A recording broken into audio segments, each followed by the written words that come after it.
this episode of Mentor Moments, we are welcomed by Anna Zelinske.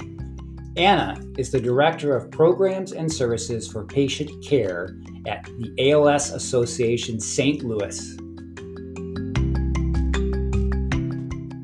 All right, welcome everyone to season 2. Brayton and I are pretty excited to get going. We have a very special guest here today to kick off season 2, Anna Zelinske. Before we jump in, give us a quick overview of who you are. Yeah. Thank you so much for having me. I'm super excited to talk to you guys. I'm Anna Zelinske. I am a graduate of the Rehabilitation Counseling Program. I graduated in 2006. Dr. Keener and I started the program at the exact same time. So we've managed to kind of grow up together in the program and remain close colleagues and friends over time. And so I'm happy to be here. I'm a mom, I work full time, I do a little bit of running, as we'll talk about through my story. And I'm just looking forward to talking to you guys and talking a bit about me and my story. Yeah, I just really love the idea of the story. It fits in with the podcast theme. I think, as you'll hear from Anna's story, that there's these moments in life, right, that are maybe seemingly small or maybe even big, but they have lasting impact. And so really, let's get into this story of life, story of careers. So Anna, how did you end up in sort of helping professions? What kind of brought you here? What about those early years?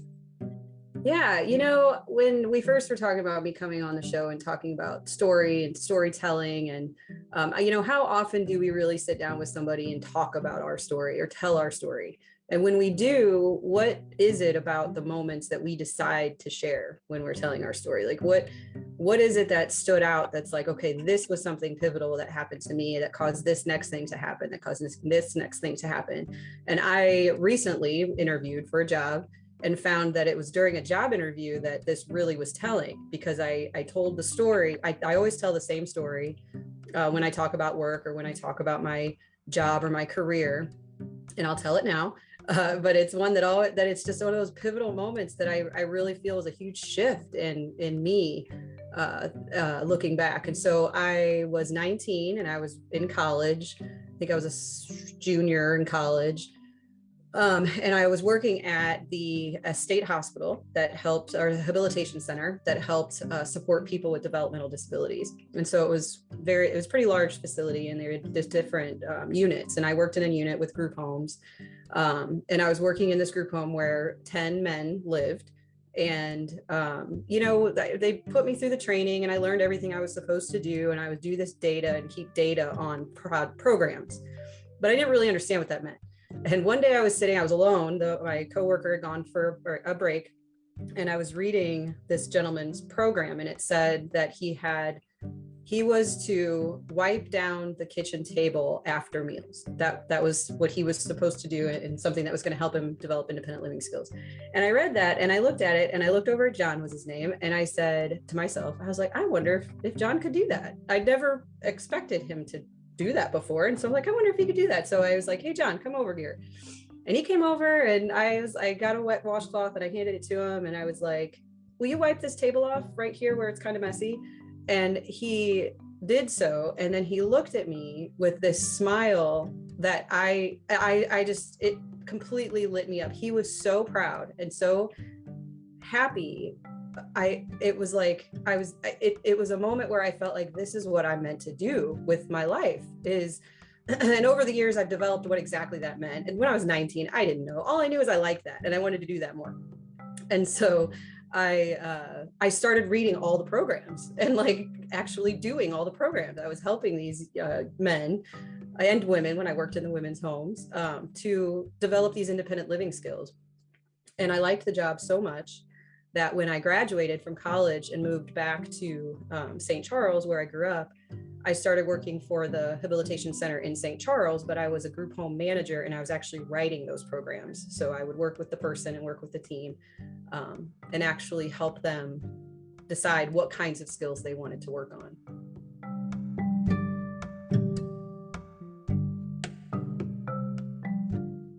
I mean, I'm just getting tingles, right? You know, I've heard this story before, but I get that tingles every time you say that, again, you found the potential, right, in yourself and in others. And then again, like you said, you didn't necessarily know at the time, but to me, that's sort of like social learning theory, right? You got some kind of external reward. And so then, or maybe it's like a positive drug, right? You kind of, oh, I need more of that. I need more of that. Was that a big moment that really like shifted your paradigm of what disability was and like the scope and of it, I suppose? Yes, yes, so much so. And I learned so much from that line of work. I'll tell another story real quick that speaks to that as well. I so I worked with I went one time when I worked at that same job, I went to what was called a vendor demonstration. It was for speech generating devices. So when a person isn't able to use speech because of their disability or for one reason or another, there are these really cool computers that can help speak for them. And so I went to this vendor demonstration and I saw a man there who I found out later had cerebral palsy, but he physically looked very much like the people that I worked with who had very significant intellectual disabilities. And I saw this gentleman speak through this speech device and speak so eloquently and show that he had no intellectual disabilities whatsoever. And that was another pivotal moment where I thought I recognized a bias that I had created in myself, not knowing. I mean, that's all I'd ever been exposed to. People with physical disabilities was people who also had intellectual disabilities. And so in my mind, I just made that correlation. And so I think by opening, I mean, I was willing to see that in myself, but when I saw that, it definitely questioned any of those preconceived notions I had created as a teenager, first being exposed to people with disabilities. I guess I have two questions. And like, was there something even earlier in your life, maybe your parents recognized or like that even led you to helping profession? So like what even made you say, yeah, I want to work in a group home? What was that? Was that, oh yeah, it's a job, but like, I mean, the typical, I don't want to overgeneralize, right? It's not working at a grocery store. It's not working at a fast food chain, right? Yeah. Like, yeah. I mean, there was even something there that was, or I would bet somewhere even earlier on that was sort of saying there was a greater, you were finding passion or meaning, even before 19. Yeah, absolutely. When I think back to that and I tell that story, I say, I mean, it was $10 an hour, no benefits, perfect college job, didn't have to worry about any of it. I think of it in that way. But you're right. If I dig back even farther, I found once this little book that I had written. I was in elementary school and it was one of those like all about me paper things. And one of the pages was, what do I want to be when I grow up? And I wrote in there, I wanted to be a pediatrician and I wanted to volunteer for the Special Olympics when I was in elementary school. I don't even know now, I didn't even know how I knew what the Special Olympics were. But back then I knew that it was, a way to connect with people with disabilities. So you're absolutely right. It definitely goes back to moments that I probably don't remember. Yeah. We'll get you on the Freudian couch. We can go through that unconscious, and that's tomorrow's episode, maybe. So. But you also mentioned something too that maybe we can tap into a little bit, but sort of as a college student, that job was also right for you, just because of sort of, again, maybe even though there wasn't benefits, it sort of fit into your life at that time, right? That there was, I don't know, was it did you tell me overnights or weekends? Was it obviously not, or? No, I did. So what they hired me to do, so they had full-time staff, and this rehabilitation center was in a tiny town in the middle of Missouri, rural Missouri. And the facility itself was a huge employer for people that lived in this town. And so the reason they hired young college students like us was to solve a very specific problem. It was to give these folks, these full-time workers where this was their livelihood, a little extra help. So I would work like a 4-hour shift in the evening and then longer shifts on the weekends. Yeah, so there was at least, again, so not, obviously it wasn't during school time, so you could go to school and there was that fit. So what's next? So what's then, what, so, okay, great. You got this taste. What was next in your life? So I like I mentioned, I moved back to St. Charles and I worked for the St. Charles Rehabilitation Center. And I grew into a leader in that role very quickly. I was very young. I was 21 when I started working there. And I was supervising people who were much older than me, adults who this was their career. And here I come in as a new supervisor, never done this before.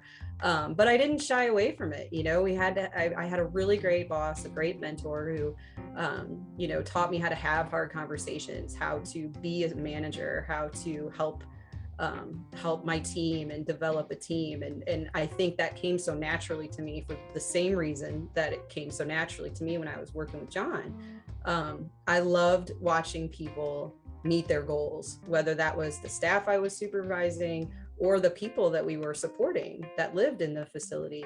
I also was a Special Olympics coach for our facility, which I just think is pretty cool. And this was all before I found that paper. It was only within the last maybe 5 years that I found that. So, but anyway, so I kind of worked my way up in the state system and ended up being kind of like an assistant manager of the entire facility. And I supervised staff on all 3 shifts.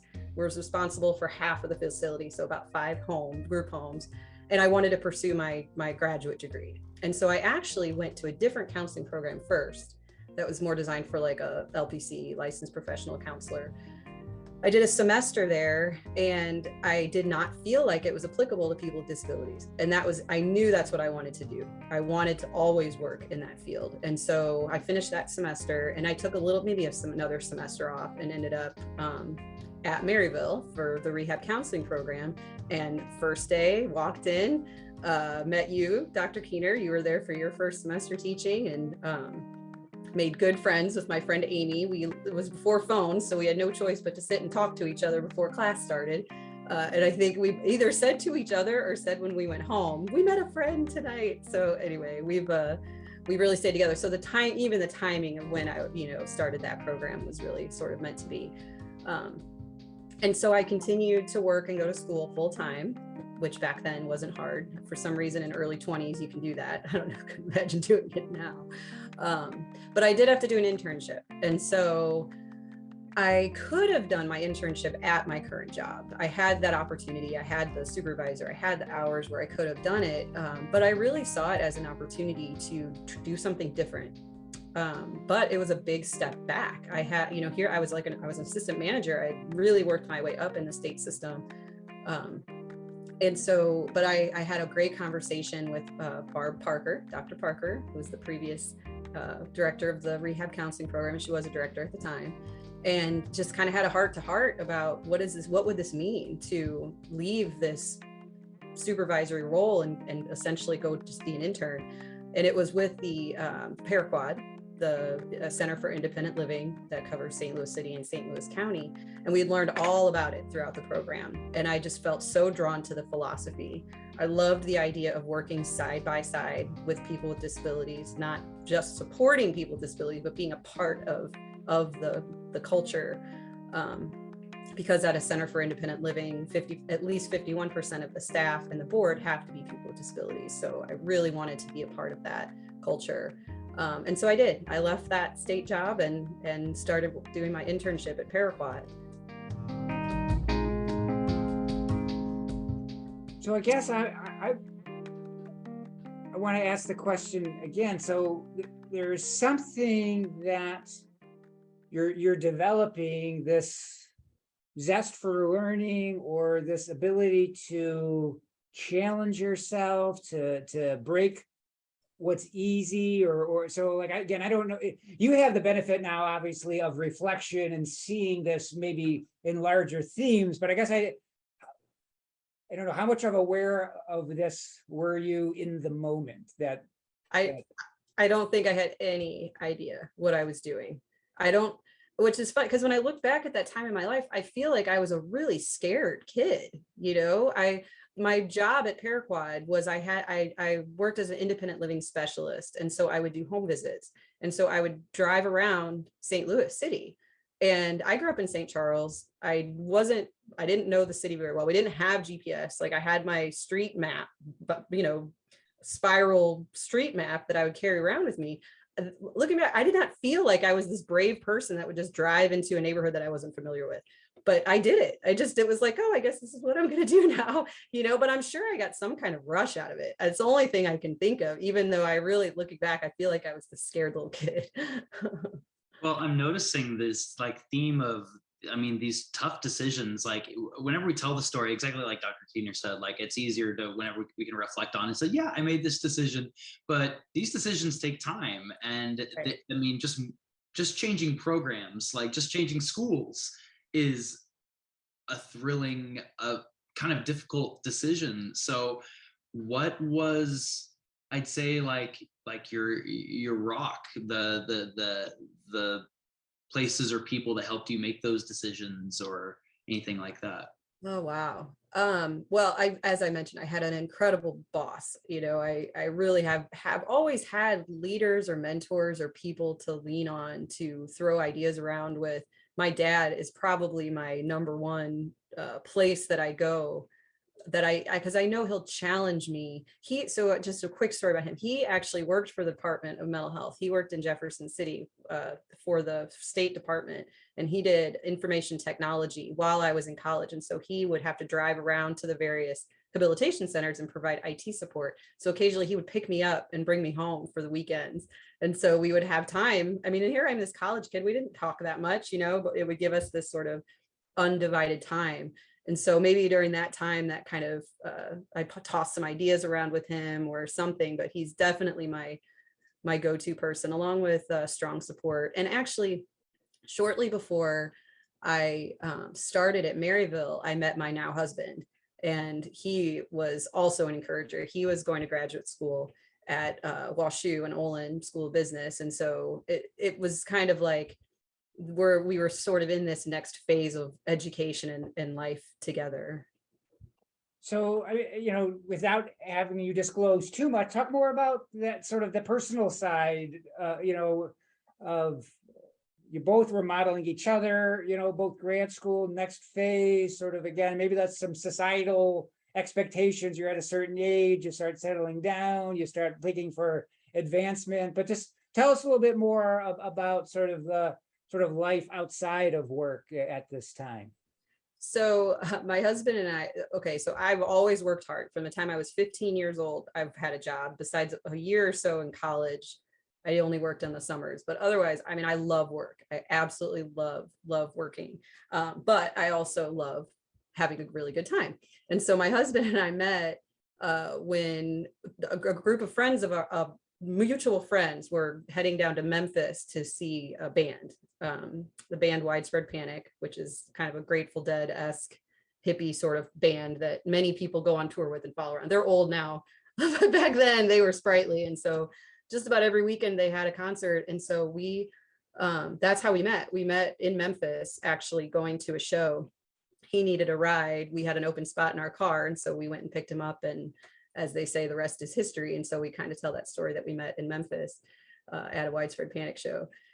But yeah, so then our weekends, like both of us worked hard during the week and then really enjoyed our weekends together, celebrating music. But we were both fiercely independent. So he lived in Soulard and I lived in St. Charles City. So both of us were real close to music and bars and bands. And so we would spend the weekend at each other's place and really have a good time. And when we decided to move in together, his roommate bailed on him, and we just kind of looked at we're so practical and rational. We looked at our budgets and we were like, this kind of doesn't make sense that we're not living together. It really wasn't like this like life decision. It was more like, we could just combine, finances and make this work. And it's funny because we still keep our money separate, even now that we've been married for almost 16 years. And we still are very fiercely independent. But it was a really exciting time because, yeah, he was going to graduate school. I was. Not very many responsibilities. We loved to work and we loved to have a good time. Yeah, it was just a really fun time. Yeah, so it really sounds again like a perfect balance, right? Like again, you're the same things you loved about work. You're finding that same love and excitement and passion with the two of you together, and music, and sort of finding adventures, if you will, together. Yeah. Yep, definitely. You talked about running a little bit. When did you sort of start finding that in your so life? We got married right when I think I was only at Paraquad for a few months when we got married. We were engaged before I started there. And then I spent the next 8 years at, well, almost 7.5 or so, or 8 years at Paraquad. So all my life, a lot of early life things were happening. I got married, had 2 children, did a lot of, or that early 20s, growth during that time at Paraquad. And the same thing happened at Paraquad that happened when I worked for the state. I just moved into these leadership positions. I loved working. I really liked working hard. I loved, and still do love, managing people, supervising a team, working with a team for a common goal. These are all things that I've always loved. And so, like I said, I the same thing sort of happened, and I really grew into a leadership role there, and ended up, I was the director of independent living programs, which to me was like, it meant a lot to me that I could be in that role. Most of the staff with disabilities worked in that role. So I was working side by side with people with disabilities, helping them develop their careers, helping myself develop my own career.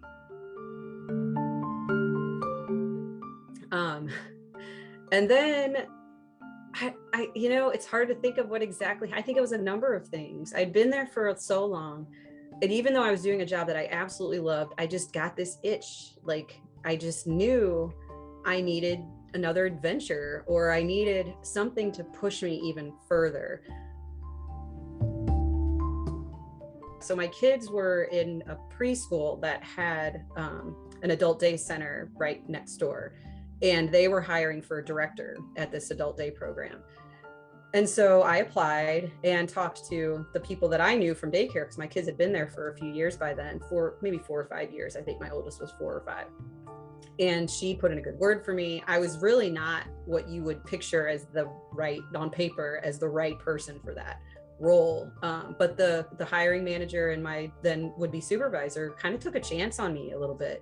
And I saw it as an opportunity to grow, to do something new, to do something different, to be next door to my kids, which, I mean, what a great opportunity to be so close with them. And so, yeah, I put my notice in at Paraquad, it was a big deal. It was a big deal for me, because I absolutely loved that job. I've loved every job that I had. I don't think I've ever left a job because I was so miserable. I couldn't handle it. It was really more for like growth opportunities, and that was what that was about for me. Yeah, so I guess, to me, again, knowing that we sort of done a little bit of our pre-homework here a little bit, so we know we're sort of, in my mind, you're sort of closing in on, like, if we break your career down in 3 phases, this is sort of the end of phase 1, where again, you found your passion, you found a right degree program, you started again acknowledging that you love the dual process of developing others, whether it's staff and or consumers, individuals with disabilities. You're finding an equally fulfilling life outside of work to sort of complement both sides. So, I mean, I know you just sort of, again, alluded to, you sort of, oh, this might be interesting to do this, but it can, is there more of a moment, or again, can you pick out, yes, this is the right time, to challenge yourself again, or to grow, or I never considered myself like a risk taker. Like, looking back, like when my parents weren't risk takers, I wasn't a risk taker. I was seemed like most of my decisions were very like, I knew it wasn't a lot of vulnerability, it wasn't a lot of risk. Like, I knew what was going to happen. But what's funny is, when I first had my first child, it was the first time I had no idea what I was doing, no idea what was going to happen. I had no idea if my child was going to be healthy, if what was going to happen, if I was going to enjoy being a mom, if my relationship with my partner was going to change. Like, I had no idea. It was the most probably risky and vulnerable thing I'd ever done. And it was exciting. And it really, it was something that I didn't expect, and happened all over again when I had my second child. I really think that it sort of woke something up in me. And I liked that. I liked the idea of not knowing what was going to happen, and taking a risk, and not having it all, and being vulnerable. I liked that feeling. yes, I mean, I wrote that down earlier when you were talking. There's something intimate and vulnerable about sort of sharing our story. And then here again, sort of risk taking, there's that being vulnerable again. So again, sort of this other Well, theme. and you mentioned about running. I started running the same time I left Paraquat. It all started at the same time. I recognized that I couldn't really keep up very well with my kids. But the thing is, when you start something new like that, you have to be willing to be really bad at it for a little while. And that is vulnerability. I mean, you have to be willing to say, this is going to be really ridiculous. I mean, I'm going to run for a minute and feel like I'm going to die, but keep trying. And so I think it all is related. I had the excitement and the bravery, I guess, to stretch beyond what I knew was a predicted path if I stayed at that job that I'd been at for 8 years that I really liked. There was this opportunity where it did offer potentially better family balance because my kids were going to be right next door. I was also just now, starting to run, and it was at a community center, a very health oriented organization. And so that was very encouraging to that point. But yeah, it was making those choices to do something that's unfamiliar is very, very vulnerable. And I kind of got I get excited about that now. It's scary. But it's sort of what they say. It's like where the magic happens, right? When you stretch just beyond what you think you might be capable of. Stay tuned for part 2 of this 3-part Mentor Moments series with Anna Zelinske. As always, we want to thank our friends at the Missouri Rehabilitation Association Eastern Chapter and to our listeners of Mentor Moments. We will see you guys next time.